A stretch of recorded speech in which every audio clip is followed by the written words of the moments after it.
Good morning, everyone. It's Ann at Martin House Flowers.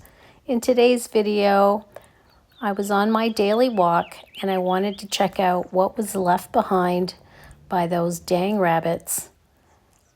So Eddie and I took our normal daily walk. The irises are still blooming, the peonies,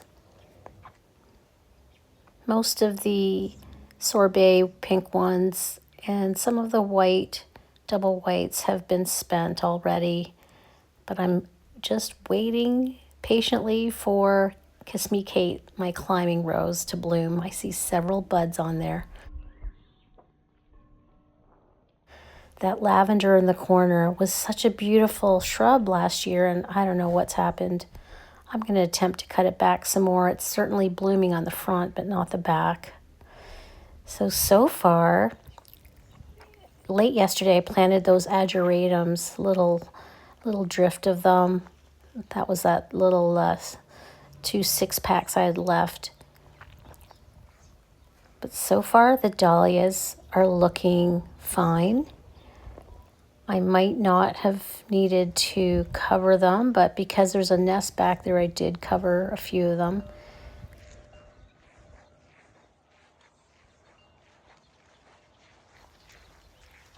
This is Earth Angel. She's waiting to bloom. Yesterday, I looked at an old video from last year. It was an end of May tour, and Earth Angel was actually in full bloom. So we are a little bit late this year.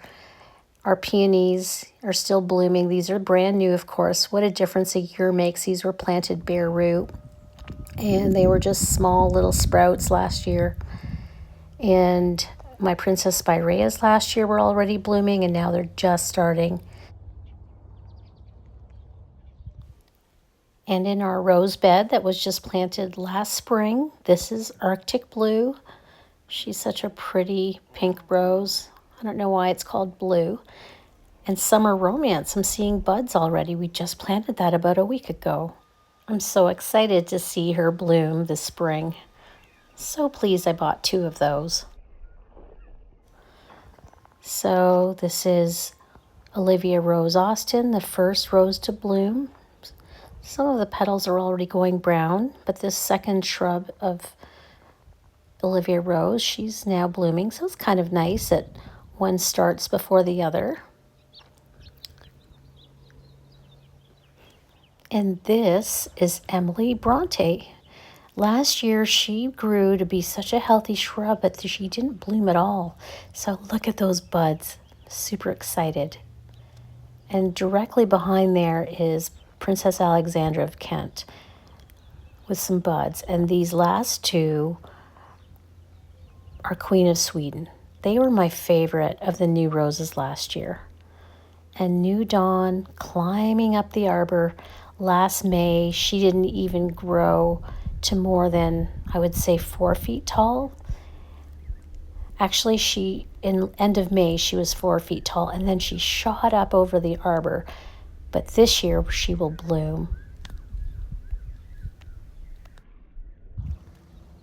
And in this hanging container, hanging basket, not sure I like this yellow, but I saved it from pansies last year. These are my, I guess, ruffled petunias. There's a technical name for them, but they're about to bloom.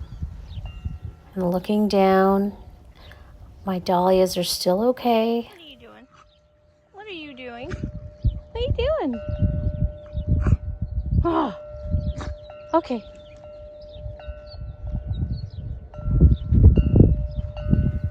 So looking at the zinnias along my hydrangea bed, between my Quickfire Fab, I planted some zinnias. Some of them are looking a little stressed, but at least they weren't eaten by the rabbits. I did sprinkle some of that liquid fence, which was a powder. And I've already run out of that big jug, but it certainly has saved my zinnias. And look at Happy Jack. Hope to linger here. I had no idea it would be this dark.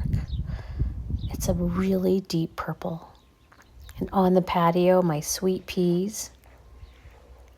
definitely different colors than what I had last year growing.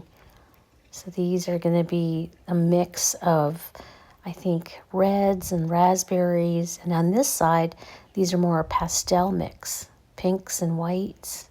So that's a nice mix. They'll be in full bloom very soon.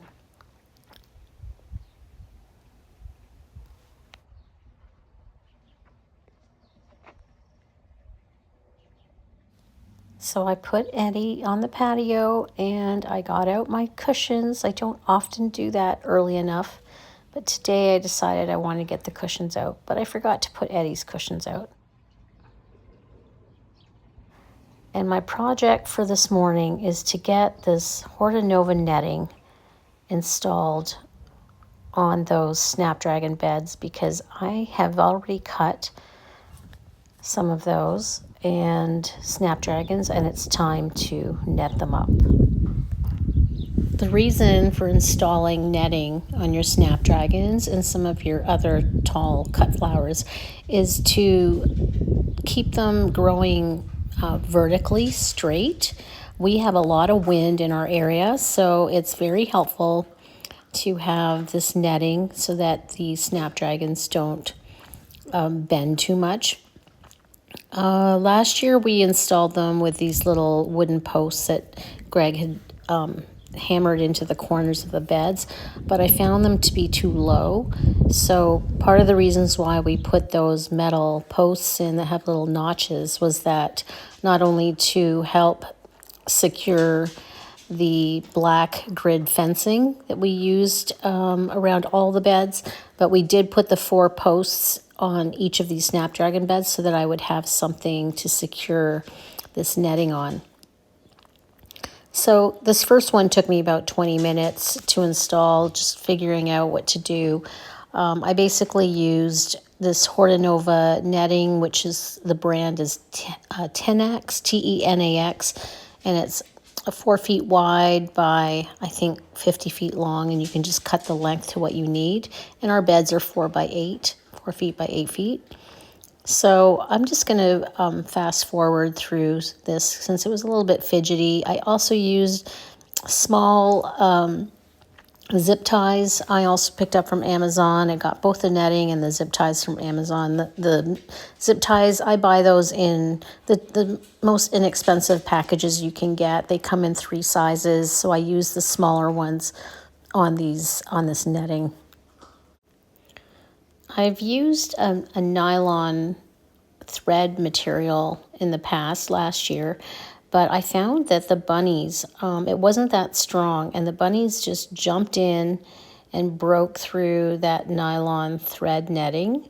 I know this is more of a plastic material, but I think because it will be stronger and also the application is better this year, that I will be able to reuse these. That's the plan next year. So I think that that's sustainable. I think plastic is, yeah, it's not ideal, but if you can reuse it, then, it's certainly not so bad for the environment because you're not just using it one year and throwing it out. I'm actually planning to use it for several seasons.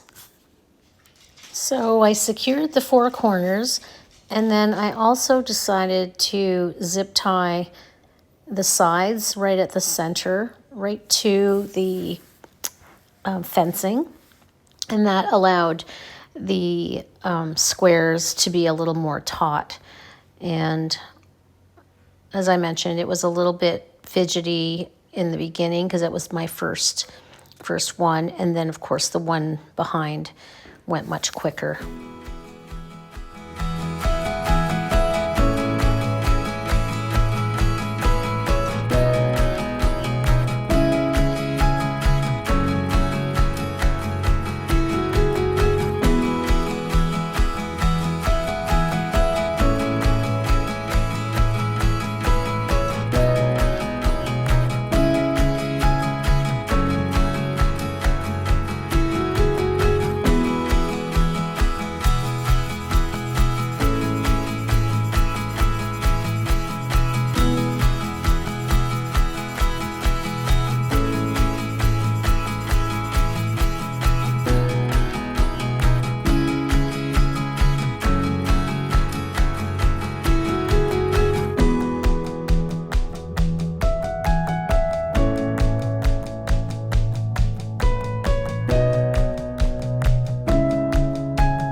So after installing the netting on both the Snapdragon beds,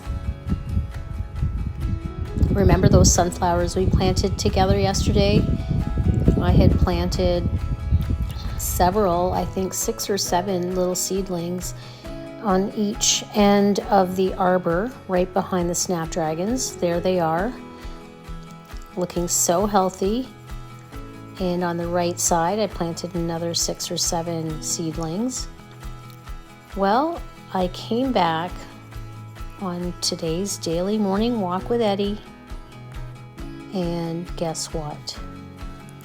I had fully intended to sprinkle some of that liquid fence rabbit deterrent, but I ran out after sprinkling the last of the jug around my greenhouse, and there is what was left behind.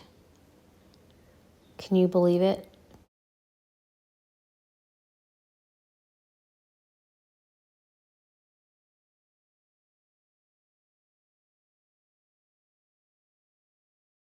That dang bunny left one measly seedling on this side. And on the right side, those tiny seedlings that I wasn't going to plant were eaten down to the ground. There's the tag. And within these tulip leaves, there was one left hiding. I'm not going to lie, I was in shock. I didn't expect them to just decimate every one of my sunflowers.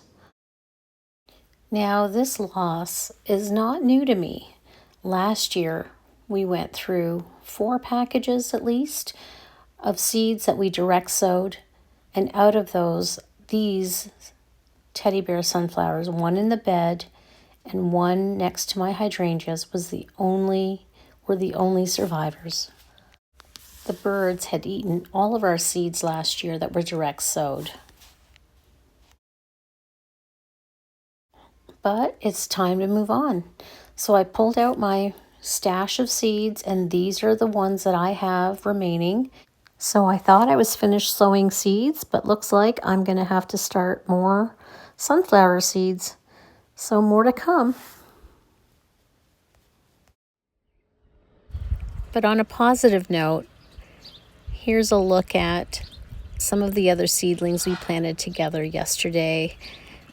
That one sunflower in the corner has survived. I managed to sprinkle some of that liquid fence rabbit and deer repellent on these gomphrena that we planted all around the greenhouse. And it's not pretty, but at least they were protected from those dang rabbits. So we'll see you in the next video.